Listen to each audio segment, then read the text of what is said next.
Hi, my dear friends. Welcome back to Seeds of Tomorrow. Today, we're opening a tender conversation about something many of us do without realizing: unintentionally rewarding behaviors that don't serve our children's growth. Together, we'll explore 10 gentle signs that might be showing up in your parenting rhythm, and how small shifts can lead to deeper connection, emotional safety, and resilience. 1. You give in after repeated whining or tantrums. What's happening emotionally? When a child whines, cries, or throws a tantrum and we eventually give in, whether it's handing over the toy, changing the rule, or saying, "Fine, just this once," we're unintentionally teaching them that emotional intensity leads to reward. This doesn't mean we're bad parents, it means we're human. We want peace. We want connection. But over time, this pattern can make children feel they must escalate to be heard. Why it matters for neurodivergent and sensitive children. Children with ADHD or emotional sensitivity may already struggle with impulse control and emotional regulation. If they learn that persistence or emotional overwhelm leads to success, they may rely on those behaviors instead of developing calmer communication skills. What to try instead? Stay calm and consistent. I hear you. I know this is hard. The answer is still no. Offer connection without changing the boundary. Would you like a hug while we breathe together? Reflect later. Next time you feel upset, let's try using words. I'll help you. Boundaries are not punishments. They're invitations to grow. 2. You offer treats or screens to stop a meltdown. What's happening emotionally? When a child is overwhelmed, crying, yelling, or spiraling, and we quickly offer a snack, toy, or screen to calm them down, we're soothing the surface without addressing the storm underneath. It's a natural instinct. We want to help. We want peace. But over time, this teaches children that emotional discomfort should be escaped, not explored. Why it matters for neurodivergent and sensitive children. Children with ADHD or emotional sensitivity often struggle with regulation. If they learn that distress leads to distraction, they may avoid learning how to name, feel, and move through their emotions. This can delay emotional resilience and deepen dependence on external soothing. What to try instead? Validate first. You're feeling really big right now. I'm here. Offer co-regulation. Let's sit together and breathe. You're safe. Reflect later. Next time you feel overwhelmed, we can try a calming tool together. Soothing is sacred, but when paired with connection, it becomes healing. 3. You laugh off disrespectful behavior. What's happening emotionally? When a child makes a rude comment, rolls their eyes, or uses sarcasm, and we respond with laughter or brush it off, we may unintentionally signal that disrespect is entertaining or acceptable. This often happens when we're tired, embarrassed, or trying to keep the mood light, but over time, it can blur the line between playful and hurtful. Why it matters for neurodivergent and sensitive children. Children who struggle with social cues or emotional regulation may not understand the difference between humor and harm. If disrespect is met with laughter, they may repeat it, thinking it's a way to connect or get attention. What to try instead? Pause and gently name the behavior. That joke felt a little sharp. Let's try a kinder way. Affirm their creativity while guiding tone. You're funny, and I know you can be thoughtful too. Reflect later. Humor is powerful. Let's use it to lift people up, not tear them down. Respect doesn't mean silence, it means kindness in how we speak. 4. You ignore aggressive behavior to avoid conflict. What's happening emotionally? When a child hits, throws, yells, or lashes out, and we stay silent, walk away, or pretend it didn't happen, we may unintentionally teach that aggression is tolerated. Often this comes from exhaustion or fear of escalation, but silence can feel like permission. Why it matters for neurodivergent and sensitive children. Children with ADHD or emotional dysregulation may struggle to understand social boundaries. If aggressive behavior isn't gently addressed, they may repeat it, believing it's an acceptable way to express frustration or get attention. What to try instead? Stay calm and present. I won't let you hurt me. I'm here to help you feel safe. Name the emotion behind the behavior. You're feeling really angry. Let's find a safer way to show it. Reflect later. Next time you feel that big feeling, we can stomp feet or squeeze a pillow instead. Addressing aggression with compassion teaches safety, not shame. 5. You rush to fix everything instead of letting natural consequences unfold. What's happening emotionally? When a child forgets their homework, breaks a toy, or makes a hurtful comment, and we immediately step in to fix, replace, or smooth things over, we may unintentionally block a powerful learning moment. Our instinct is love, protection, rescue. But when we remove the consequence, we also remove the opportunity for growth. Why it matters for neurodivergent and sensitive children. Children with ADHD or emotional sensitivity may already struggle with cause and effect. If we always intervene, they may not develop the resilience or problem-solving skills needed to navigate real-world challenges.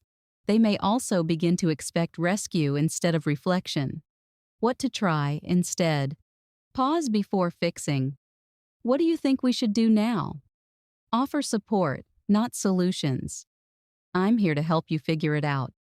Reflect later. Mistakes help us learn. What did this one teach you? Letting children feel the ripple of their choices, gently and safely, builds wisdom. 6. You reward tasks completed with complaints or resistance. What's happening emotionally when a child finishes a chore, homework, or responsibility, but only after whining, arguing, or resisting, and we still offer praise, a treat, or relief? We may unintentionally reinforce the struggle instead of the effort. The child learns, if I push hard enough, I'll still get what I want. Why it matters for neurodivergent and sensitive children. Children with ADHD or emotional sensitivity often find transitions and tasks challenging. If resistance is consistently rewarded, they may rely on it as a strategy, rather than learning how to start tasks with support and self-regulation. What to try instead? Acknowledge the effort, not the resistance. I saw how you got through it, even when it was tough. Reflect on the process. Next time, let's try starting with less struggle. I'll help. Offer praise for calm engagement, not just completion. You began without a fight today. That's growth. We're not just building habits, we're shaping emotional pathways. 7. You avoid setting boundaries to keep the peace. What's happening emotionally? When we skip rules, bend limits, or say yes just to avoid conflict, we may unintentionally teach children that discomfort is dangerous and that love means always agreeing. This often comes from a tender place. We want harmony, not hurt. But peace without boundaries can feel confusing, even unsafe. Why it matters for neurodivergent and sensitive children. Children who are emotionally attuned or neurodivergent often crave predictability. Clear boundaries help them feel secure, even when they push against them. Without structure, they may feel anxious, lost, or overly responsible for emotional outcomes. What to try instead? Set boundaries with warmth. I love you.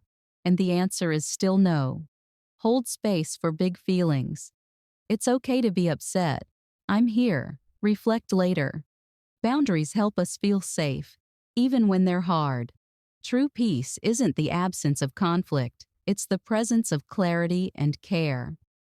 8. You praise outcomes but not the process. What's happening emotionally? When we celebrate only the final result, like a high grade, a clean room, or a finished project, we may unintentionally teach children that their worth is tied to achievement. This can create pressure, perfectionism, and fear of failure. Children begin to chase approval rather than embrace growth. Why it matters for neurodivergent and sensitive children. Children with ADHD or emotional sensitivity often struggle with consistency, focus, and motivation. If only the outcome is praised, they may feel unseen in their effort or discouraged when results don't match their intentions. What to try instead? Celebrate effort. You kept going even when it got hard. That's what matters. Reflect on the journey. What part felt tricky? What helped you through? Normalize imperfection. Trying is brave. Mistakes are part of learning. When we honor the process, we teach children that growth is the real success. 9. You let guilt guide your parenting choices. What's happening emotionally? When we feel guilty about being too busy, too strict, too distracted, and we respond by overcompensating with leniency, treats, or avoidance, we may unintentionally teach children that guilt equals reward. This can create a cycle where emotional discomfort in the parent leads to blurred boundaries and inconsistent guidance. Why it matters for neurodivergent and sensitive children.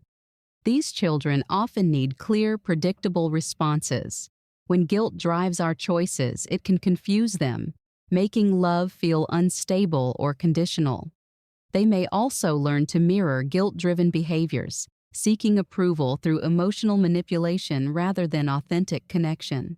What to try instead? Pause and reflect. Am I choosing this from love or guilt? Repair with presence, not presence. I missed that moment. I'm here now. Normalize imperfection. I'm learning too. We grow together. Guilt is a signal, not a guide. Let love lead instead. 10. You confuse soothing with rescuing.